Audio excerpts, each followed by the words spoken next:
¿Por qué hacemos lo que hacemos? ¿Qué hay detrás de lo que buscamos? ¿Qué buscamos? ¿Cuál es la dimensión que, como una especie de capa, nos envuelve en el deseo, nos envuelve en lo colectivo y nos envuelve en el misterio ese de la subjetividad y de la vida misma que se juega en un entre? ¿Y qué es lo que hace que nuestro deseo termine siempre atravesado por esa dimensión? Hoy la idea del podcast es hablar, como dice el título, de cierto problema que tiene que ver con una dimensión que desde el psicoanálisis, sobre todo desde los planteos de Lacan, se remarca y adquiere una importancia predominante para lo que vendría a ser cierta aproximación a una teoría del sujeto.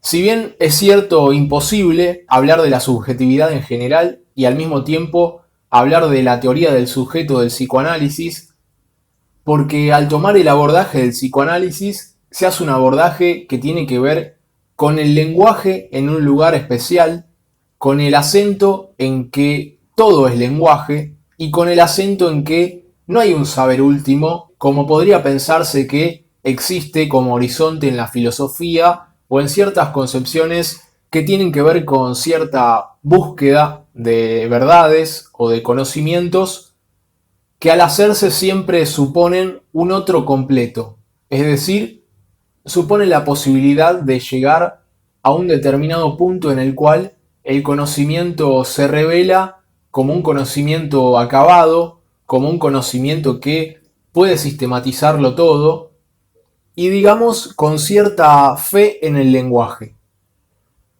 A diferencia de otras teorías sobre el sujeto, o por ejemplo a diferencia de la filosofía, el psicoanálisis va advertido, si se quiere, de cierta trampa. El psicoanálisis tiene cierta relación al lenguaje que se empeña, digamos, en no caer en la trampa del lenguaje. Se empeña en no buscar directamente la explicitación de las cosas, al menos no hacerlo siempre, de no pensar que un concepto siempre se puede definir solamente por lo afirmativo o solamente dando una definición. Esa trampa del lenguaje podría llevarnos a creer que podemos agotar un concepto y llegar a una especie de versión 5.0 y lograr la plena exhaustividad y una versión definitiva de ese concepto o de una determinada cuestión. Y algo importante también, que vale para el psicoanálisis, es que con la verdad del sujeto pasa lo mismo. El psicoanálisis va advertido de que la posibilidad de llegar a cierto saber sobre la verdad del sujeto tiene una estructura particular que no es la estructura de un conocimiento unificado que puede explicitarlo todo, como por ejemplo sostiene la ciencia, sino que la verdad del sujeto, coincidente con ese mundo de sentido en que vivimos, que no se reduce a la sistematización, no apretamos un botón y nos sentimos bien o cambiamos nuestro ánimo, tiene una estructura de metáfora, una estructura de ficción. La verdad se enuncia a través de determinada disposición del lenguaje que tiene un plus que no se reduce a la explicitación. El psicoanálisis entonces de esto sabe un poco más, de que a un lugar se puede llegar desde diferentes puntos y con relaciones y abordajes más complejos que uno directo y abierto. La palabra mata la cosa. La palabra es el tiempo de la cosa. En la medida en que todas las palabras, incluso la palabra lenguaje, incluso la palabra verdad, son palabras. Y no son más que palabras, pero tampoco son nada menos. Tal vez por eso el arte nos haga vibrar y a veces pueda expresar el sinfín de mares interiores y de significados que por el lenguaje de la palabra pocas veces podemos alcanzar.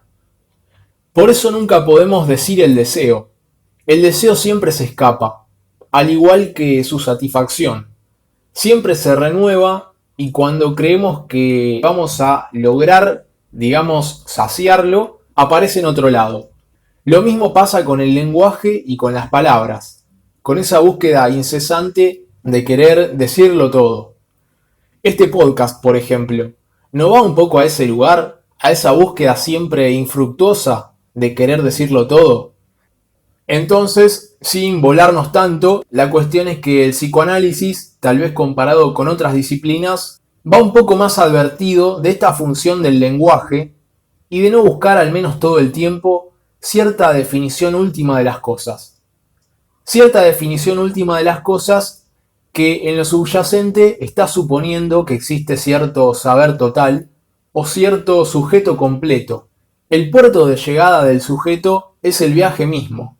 Por lo tanto, sostener cierto saber total o cierto saber que lo explique todo es un poco evadirse de esa división subjetiva.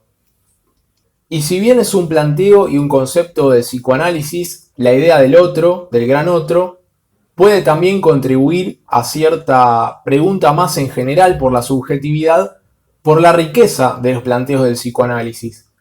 Los conceptos y la teoría del psicoanálisis va tanto más allá en lo que hace al sujeto en comparación a otras teorías y otros planteos, otros abordajes que hay sobre la subjetividad, que es muy difícil poder dejarlos de lado si queremos preguntarnos o pensar la cuestión de la subjetividad, aunque sea en un sentido más general y no solamente desde el interior mismo del psicoanálisis. La concepción de sujeto que el psicoanálisis elabora tiene un montón para aportar y para poder utilizar de herramientas en el sentido en que el psicoanálisis lo entiende, pero también para poder nutrir a la pregunta por la subjetividad en un sentido más general.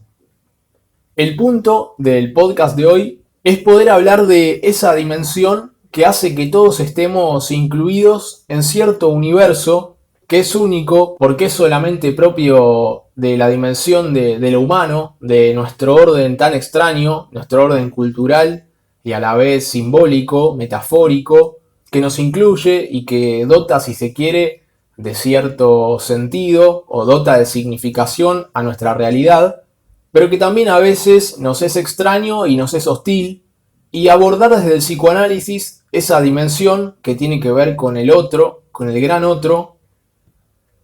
Entonces, si hubo un autor que también estaba advertido de esto y de esta complejidad misma del lenguaje, y a la vez de que el sujeto está hecho de lenguaje, de que somos un fragmento de lenguaje, fue Lacan.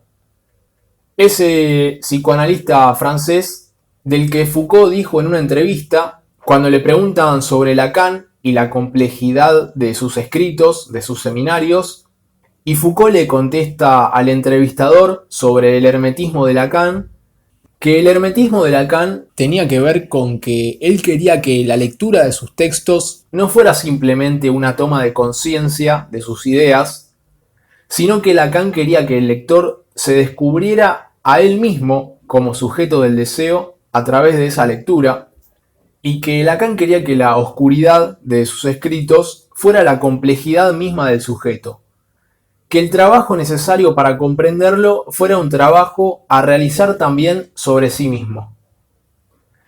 La idea no es transmitir una concepción reduccionista que simplifique todo tanto que haga de esa complejidad propia de los matices y la riqueza del sujeto una cuestión sin opacidades, porque son propias, pero también la idea es no quedarse en esa hipercorrección obsesiva del saber académico que a veces, digamos, traba un poco la comunicación. Entonces, estar solo con el otro o a solas con el otro nos remite a cierta concepción, a cierta capa, a cierta dimensión que todo el tiempo está presente aún en el acto más solitario que realicemos. Es decir, hay una cuestión que es que el sujeto, los sujetos, todo el tiempo estamos en una relación con el otro. Es decir, a partir de los planteos del psicoanálisis podemos postular que hay una terceridad regulatoria que, digamos, nos constituye. Porque por la constitución psicológica misma del sujeto, el sujeto emerge del campo del otro. El otro es cierta instancia psicológica que nos reconoce como sujetos. Todo el tiempo hay una terceridad regulatoria que tiene esa presencia y que implica que en la constitución psicológica misma de cada sujeto emergemos del campo del otro. Es a partir de un recorte en el campo del otro como emergemos como sujetos. El punto de partida indispensable, irreemplazable y que es condición de posibilidad de que el sujeto emerja, porque sin ese primer campo de surgimiento, el surgimiento no tiene de dónde surgir. En ese sentido, como sujetos emergemos de un campo que en psicoanálisis es el campo del otro. Y ese otro es otro del lenguaje, es una terceridad regulatoria que nos hace de espejo. Sin esa terceridad no hay el punto de partida. Entonces, esto de estar a solas con el otro, si bien es una paradoja, capaz ilustra un poco la problemática que todo el tiempo constituye la problemática del sujeto, que es una problemática en la cual no tiene manera, no tiene forma de salirse de esa relación con el otro. Si bien pueden plantearse ejemplos en que eso sería posible, como por ejemplo el pasaje al acto, el punto es poder transmitir que siempre nuestras acciones, nuestros pensamientos y ese hecho de lenguaje que somos tiene sentido y está atravesado por una terceridad, por un otro, en el sentido de que siempre hay como un testigo. La problemática subjetiva siempre puede remitirse a esa terceridad que sirve a los fines regulatorios. Regulatorios no porque tenga necesariamente un sentido de control o de lo que sería entender esa terceridad con una vertiente o un sentido superyoico de un ojo que controla, que vigila y que castiga o que mira severamente, sino porque digamos que esa terceridad, en tanto simbólica, tiene un carácter de entidad que ejerce efectos. Para decirlo de manera poco ortodoxa, ejerce efectos reales. Es decir, si bien el otro, en tanto conciencia o en tanto otro de carne y hueso, no existe, es decir, el otro, en tanto instancia reguladora, es porque sirve a los fines de dar una medida, de espejo, de entidad que, digamos, lleva las cuentas del sujeto. Como en ese dicho de borrón y cuenta nueva. Bueno, de esa misma manera, el otro es la libreta de las cuentas del sujeto. Y aún en el acto más solitario que podamos pensar, en realidad siempre estamos con el otro. Estar a solas con el otro significa que nunca se está del todo solo. Que en el acto más solitario está esa especie de testigo que llevamos internalizado y que lleva las cuentas de cada uno como sujeto. Y esto implica también que en tanto virtualidad simbólica ejerce efectos reales en el sujeto. Es decir, que no da lo mismo hacer cualquier cosa aun cuando se está solo. Porque el asunto y la cuestión central es que nunca se está solo. Y es en esa misma relación con el otro donde el sujeto puede, digamos, jugar su problemática subjetiva. Siempre es con ese otro con el que hay que arreglar las cuentas. Ese otro tiene carácter de efectividad en los alcances y en los efectos que ejerce sobre el sujeto. Y el sujeto, para transformarse a sí mismo, si se quiere, para modificar algo, en el sentido de poder intentar ir más allá, por ejemplo, de su propia neurosis, con el que tiene que vérselas y arreglar las cuentas es con ese otro. Ese otro con el que siempre está a solas y cada uno está con su otro, aunque ese otro justamente es un representante también a la vez de la cultura y de lo social en cada sujeto. Es el otro del lenguaje, pero es un otro con determinadas características. Por eso siempre que se piense en el deseo humano y el deseo en psicoanálisis, el otro tiene un papel fundamental. El deseo, como postuló Hegel y tomó Lacan, es deseo de reconocimiento. Lo que buscamos va más allá del mero objeto. Por eso, reducir el deseo a la mera obtención de una cosa, de un objeto, de una situación, es reducir el deseo a la cosa. Es algo propio de la neurosis obsesiva. El deseo siempre es más amplio y siempre va más allá de un objeto o de una situación determinada. Lo que buscamos en realidad es ubicarnos como objeto de un deseo nosotros, hacernos objeto de diferentes deseos. Pensemos en algo muy simple y tal vez que banaliza un poco estas cuestiones, pero que podría ser la vestimenta, la ropa que cada uno elige y elige dentro de lo que puede elegir. Porque en la ropa, por ejemplo, también hay códigos de clases sociales o de posiciones políticas y culturales, ¿por qué no? Uno elige su ropa o le da más o menos importancia a esa ropa, pero digamos que hay siempre un hacerse objeto de un determinado deseo. Y uno ahí se hace objeto de un deseo con un otro determinado. Un otro que, si se quiere, para ponerlo imaginariamente, un otro que ve con determinadas características. Es un otro que puede ser, si se quiere, más progre. Es un otro que puede ser más liberal y más burgués. Pero siempre hay una especie de terceridad que funciona ahí de manera regulatoria. Entonces, por ejemplo, llevándolo más allá de un planteo estrictamente del psicoanálisis, podemos pensar por qué otro está atravesado un sujeto. ¿Cómo es el otro de un sujeto? ¿Qué características pone como deseables el otro de un sujeto determinado? ¿Qué valores ve como positivos el otro de un sujeto? ¿Por qué otro un sujeto está, si se quiere, gobernado? ¿Qué otro nos toma cuando ubicamos como deseable determinadas cosas y cuestiones? Entonces, el deseo de reconocimiento no puede ser nunca un deseo a solas, lo cual implica que, aún estando a solas, siempre cada uno está con el otro. Tan solo no se está nunca. Y a la vez sí se lo está. ¿En qué sentido?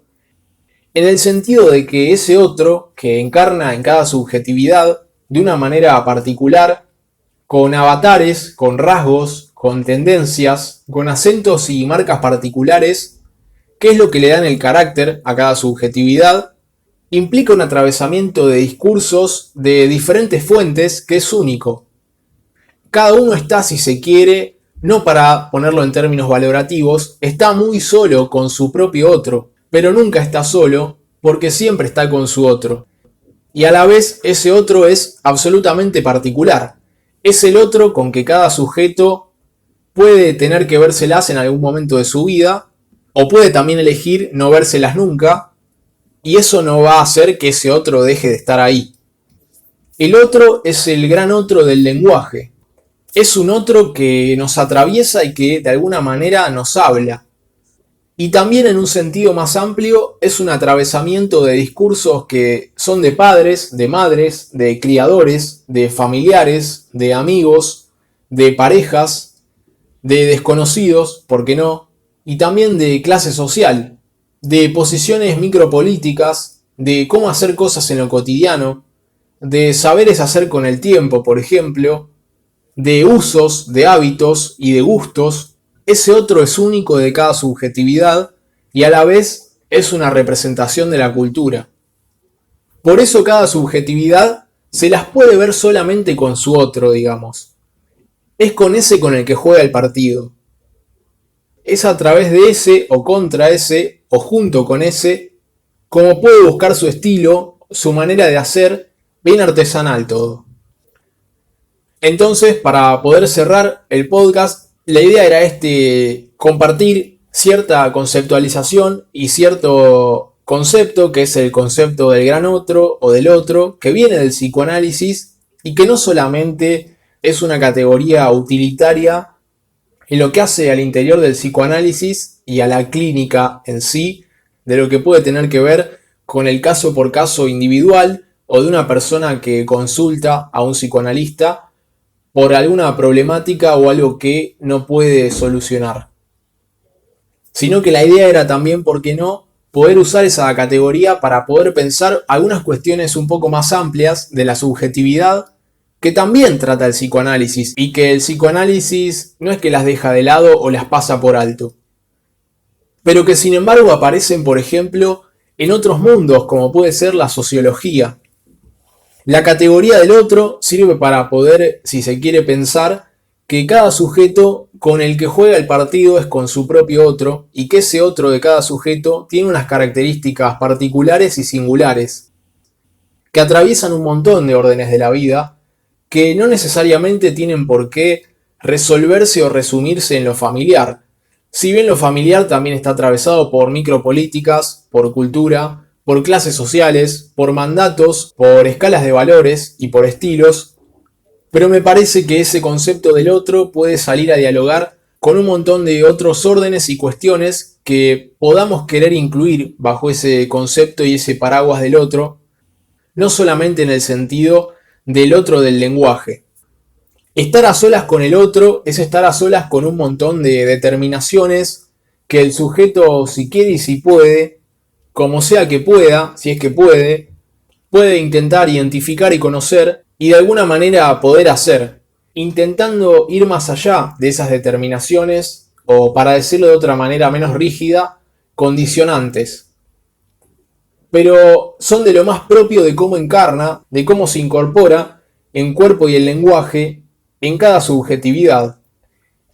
Para decirlo muy en criollo, es posta que el otro, en tanto entidad psicológica encarnada en cada uno, ejerce efectos.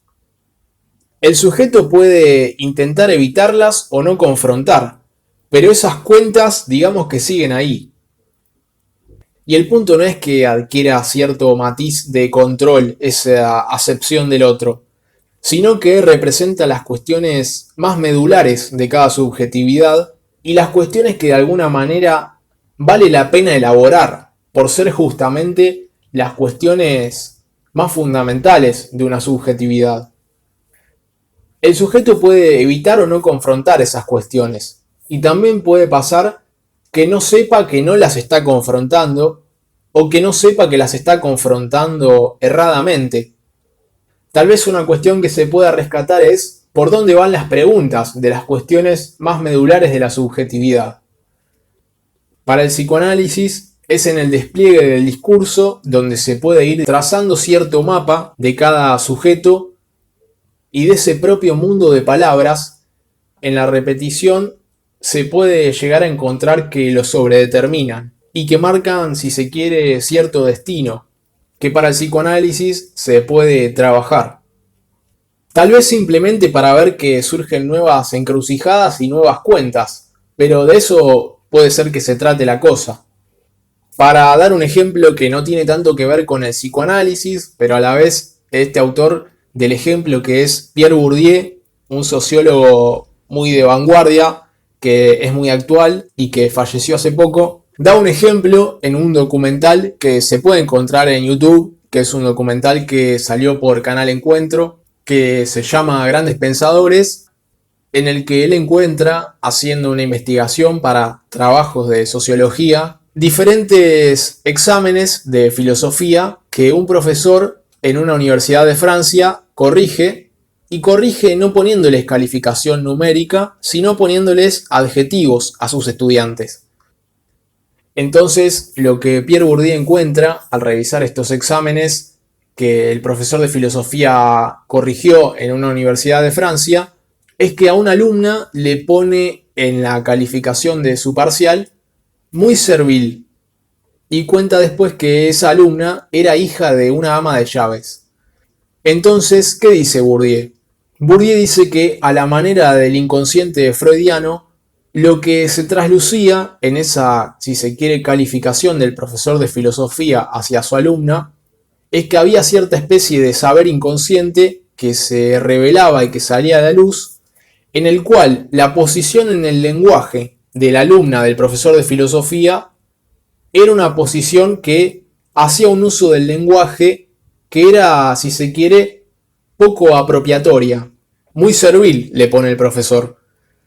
Y Bourdieu dice que pareciera como si hubiese cierta correspondencia entre la posición social de un sujeto y la apropiación que hace del lenguaje. El uso con propiedad del lenguaje estaría relacionado con la posición social y el estatus del sujeto. Entonces lo que Bourdieu dice es que seguramente el profesor, de saber esto, se hubiera puesto colorado, pero lo que dice es que lo interesante es que había algo de lo inconsciente, le podemos agregar, del otro, de esa alumna, que se plasmaba en su escritura, que se plasmaba en su discurso. Y eso inconsciente, en este caso, Bourdieu lo relaciona mucho a la posición social y al estatus del capital que no solamente es económico, sino también simbólico y cultural de esa alumna. Entonces ahí hay cierto uso de una categoría del psicoanálisis que no necesariamente se remite a un caso de la clínica y que sin embargo utiliza el concepto de inconsciente y podríamos pensar y agregar el concepto del otro para pensar cómo es el otro de cada sujeto, que a veces va más allá de lo que a priori se puede pensar cuando se lo entiende como meramente familiar. En este caso, que Pierre Bourdieu destaca en ese documental, aparece cierta posición de esta alumna en relación a un otro con el cual se ubica, según su profesor de filosofía, servilmente. Bueno, la idea era compartir esta conceptualización del otro y cierto diálogo con otros mundos que van un poquito más allá del psicoanálisis estrictamente dicho, pero que siguen teniendo mucho que ver y que justamente son planteos propios del psicoanálisis. Y también remarcar que el otro es ese concepto y ese lugar simbólico con el que cada sujeto, digamos que se las tiene que ver, o por más que no quiera, se las termina viendo, aunque no lo sepa. Así que un saludo grande, hasta la próxima.